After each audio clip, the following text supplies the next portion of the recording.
Écoutez, à un moment où on parle de liberté d'expression, d'action citoyenne, effectivement, dans le cadre des élections départementales qui arrivent de mars 2015, un duo a déclaré sa candidature le 9 décembre dernier, duo composé d'un maire et d'une chef d'entreprise sans étiquette, initiative citoyenne, volonté d'une nouvelle offre électorale, dans une belle complémentarité de compétences.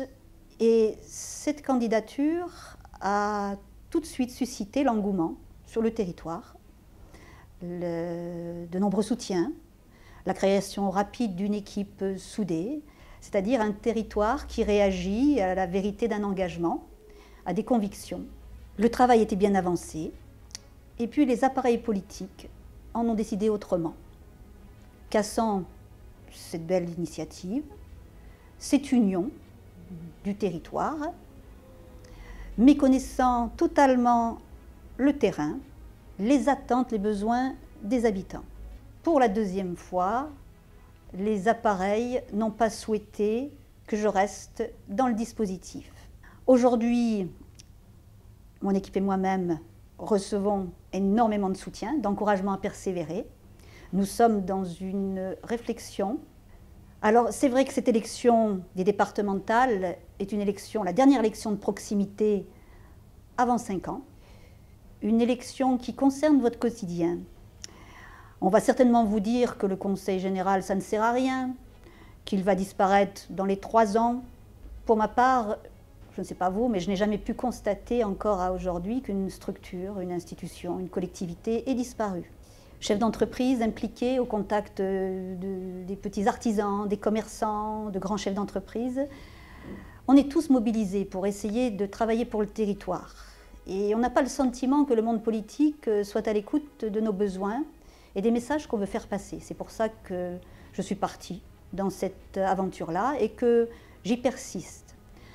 Maintenant, le tout est de savoir si les habitants, le territoire, ont besoin de telles motivations. C'est pourquoi je me présente devant vous aujourd'hui et que je souhaite initier un débat citoyen. J'ai envie qu'on se pose les bonnes questions pour ce territoire, parce que nous étions sur un projet de territoire, nous étions dans la volonté de soutenir des projets structurants, avec budget ou sans budget, parce que ce n'est pas uniquement l'argent qui motive, je dirais, les initiatives. Donc il est largement temps que les bonnes questions soient posées. Il est largement temps que vous puissiez dire ce que vous attendez de vos représentants politiques, conseillers généraux en l'occurrence sur cette campagne du mois de mars, que vous disiez vos attentes, vos besoins. Qu'est-ce que ça représente la compétence pour vous? Parce que la compétence, ça veut dire beaucoup. Ça veut dire des dossiers, ça veut dire des résultats.